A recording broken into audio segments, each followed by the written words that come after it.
I guess, the top shelves of them. And so I want to kind of talk about the weed side and how you kind of found your way into it. We love our friends over at Livewell. We get every month, and it's fantastic. But yeah, like, how did you crack this nut? How are you like, oh, you know what? I'm going to start working with my friends. Yeah. Yeah. Oh, man. I mean, first of all, cannabis is such an interesting, fun space, as you guys are well aware. And especially being in Colorado, I feel like we're on the leading edge because of legalization and seeing like how companies manage that. So to back up, I think we got introduced to the clinic through a mutual friend, or maybe it was an ad rep at Westward or something like that. And they were at a point, this was before legalization, where they just kind of needed help because there were so many dispensaries out there, and trying to figure out like, how does the clinic differentiate itself and, get like their messages in front of the right people. And so we started working with them, and it was a great relationship. But what's interesting is we worked with them for a few years and then took like a, 5-year pause. And now we're actually back working with them, which we're super psyched about. And I should mention that they're doing a collab with the Motet. We're big fans of the Motet. Oh, yeah. Colorado boys. Yeah. So I know we've got, I believe, media listening party, which I'll definitely loop you guys into. Okay. Write that down. Yep. Make a note of that. Yeah. I also have something else. And we have this on record. So. Yeah. You're on the record giving us free best tickets possible. Yeah. So we worked with the clinic, and then we worked with some other dispensary groups, and then some other B2B cannabis companies, which are, like you would never really give a shit about, because it's all about like soil remediation and things like that, which is not. Are you? No, we're not. Oh. It's a hobby. I used to collect rocks. Did you? Yeah. Like the geodes? Oh, yeah, I'm Y'all such are a little nerd. crunchier than I thought. I don't know. We had lava lamps. I don't know. Yeah. Do you remember Trolls? Was that, yeah? I mean, I remember No. them. I don't know if I had like the collection. Oh, okay. We had Beanie Babies. Yeah, Do you remember Pogs? Huh? Pogs? The ones where you slam them down? Yeah. Yeah, those were great. At camp, summer camp. That's when I got into Pogs. Okay, sorry. No. That was a great. We were big on tangents. What camp did you go to? I'm just kidding. No one gives a shit. So what you had just said, like how do you separate yourself? I love that you mentioned that, because this whole thing has actually been a test. Oh, yeah. shit. So let's pretend you're the hottest podcast in town. Yep. One of the ugliest and one of the most handsome podcasts. Our guests can figure out which. Yeah. How would you help separate? Let's say there could be other people that do it. Shout out Action Bronson and Guy Fieri. Like, how do we let them know that we're on the scene? First of all, that's our only target audience. First of all, can I tell you that I am equally obsessed with both Action Bronson and Guy Fieri? Well, we try to do this as an ode. Yeah, an homage to Tony. Yes. But we hate those two because they are doing it right now. Yeah. And we want their jobs. I feel like, your podcast is relatively new. It is. Right? And I know that your listenership has grown month over month. You're continuing to have people like myself reach out, which I think shows a wonderful growth trajectory. So right? Do you mean don't bleach our hair and grow Fu Manchus is not the answer?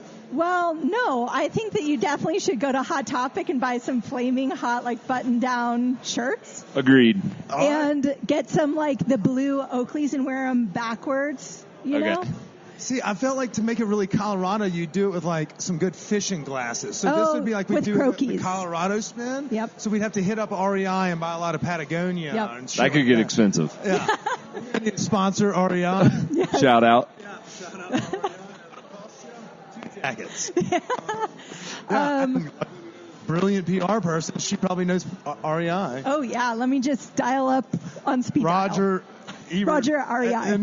But I mean, honestly, though, you got to have some good advice for us, because if you can promote a dispensary, yes, it's hard to distinguish one dispensary from the other unless you're throwing out amazing products like Live Well. But you like that. That was my first plug. I mean, you're selling weed, weed's weed. It's going to get you high. I mean, do dispensaries have they have that idea, like, oh, we have this vision, or like, For oh, sure. we don't know shit. We need you to come in here and help. For sure. I think some of the better ones and maybe some of the larger dispensary groups, they have very clear like mission, vision, values. They know exactly who they want to reach. They know what makes them unique and different.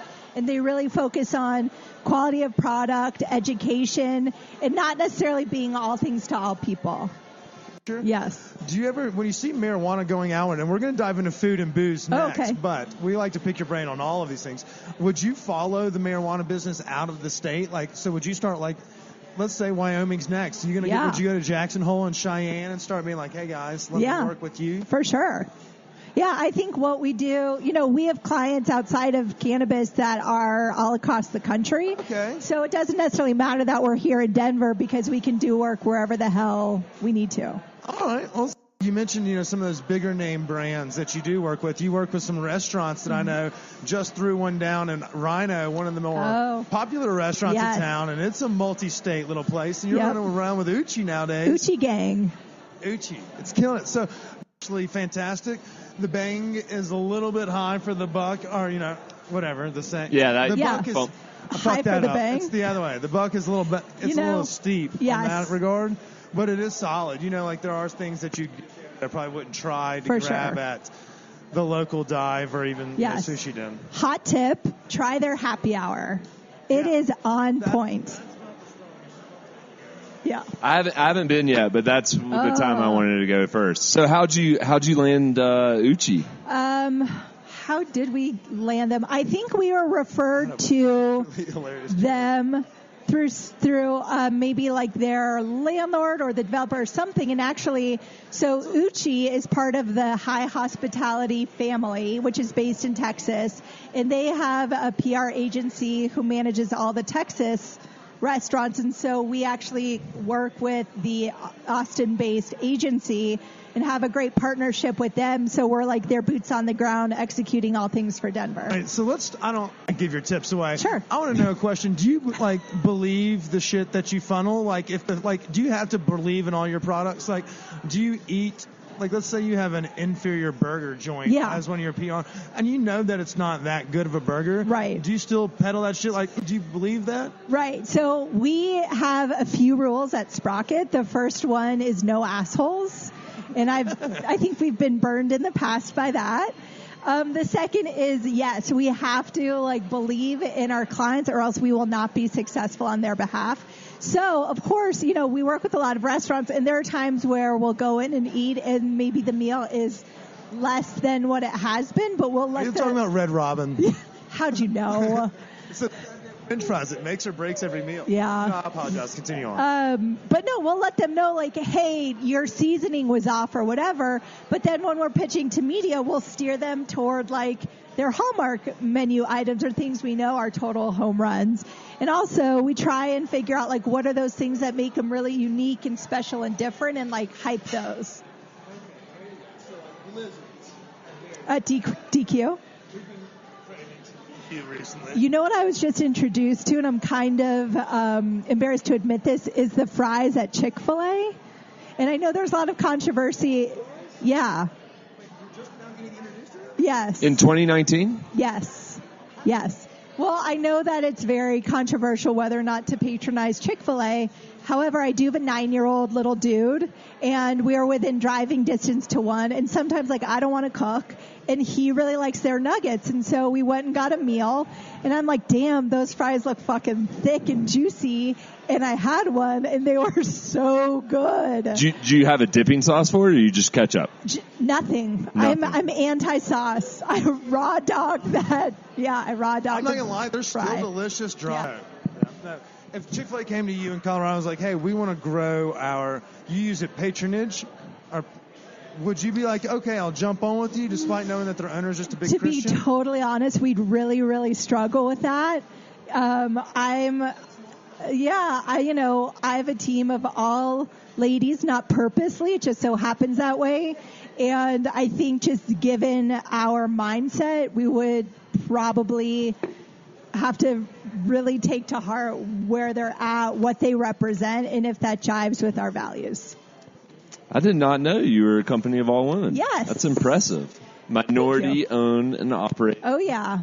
Business. And I mean, we would love some dudes on our team. What's but up? Yeah. I know. Well, come hang with us. We also want our team members to be authentic and to be themselves. Like, we are really weird and we talk about bizarre things. I had a 15-minute conversation this morning about natural deodorant with my colleague Jordan, and we just want everyone to be themselves because we don't want to we don't want to be fake around our clients because they're buying. What was the issue with natural deodorant? Well, are you pro or anti? Well, here's the thing. I'm pro natural deodorant, but it isn't that effective for me. And the feedback that I'm getting, I can't believe I'm telling you this, is that my armpits smell like onions. And that's not what I want because I feel like I'm pretty hygienic, but I want clean smelling armpits. Yeah. Yeah. I'm a natural deodorant person myself. Yeah, so Chris and I are two totally different in that aspect, a yin and a yang. Like I use like the Toms or something like that. Yeah, and then I mean I don't know. I use Old Spice and herbal essence, and he's over here using like kimchi and fucking I don't know what else. Kombucha. Yeah. He's washing with kombucha. Nice. And shit. Right. I don't know. I don't know whether or not it does the job. I but know. Wait, so you tell me you just walk around smelling like onions all day? Well, no, That's I feel, gonna fuck okay, up I your shower, coworkers. right, I shower, but they have to like really get in there. You know, they have to get How often close. do you do that? Y'all need a lot of bear hugs? Come on I in here. mean, we are a very tight-knit group and like You are a hugger. Yeah, I am a hugger. You know that. And sometimes I'll be like, do I smell? Like yeah, onions. check yes or no. And so they'll get in there. And usually I would say overwhelmingly I'm good. Like you have to really get up there. And it's not that often that like clients get like really up in there. Let me actually clarify that clients have never gotten all up in there. Just to be clear. That was possibly the greatest. I was just going to let you keep going with that one. There's a Michael Just dig Scott. myself out of that hole. It's cool. Our intern will edit out that part, and he'll put in a "That's what she said." Yes. You Oh, you know what? That's what she said. It has never gotten old, in my opinion. I'm still riding that train. And so, I don't know when it actually, like, if it came around and it left, but Michael Scott sure as fuck brought it back to the forefront, and it has been around since. And if they ever take that off Netflix, I'm going to cut somebody. I will be there with you. Chris Office is the best. Who works for Netflix? Shut up. Oh, I thought you were going to say The Office. That's cool too. That would have been cool though. Yeah. Office or Parks and Rec? Ooh. Wow. I mean, I need to give that some serious thought because I was a devotee of both, watched every episode. I would say I'm going to go with The Office. I mean, I am as well, but if you lined up the characters next to each other, I put Ron Swanson, Aziz Ansari, and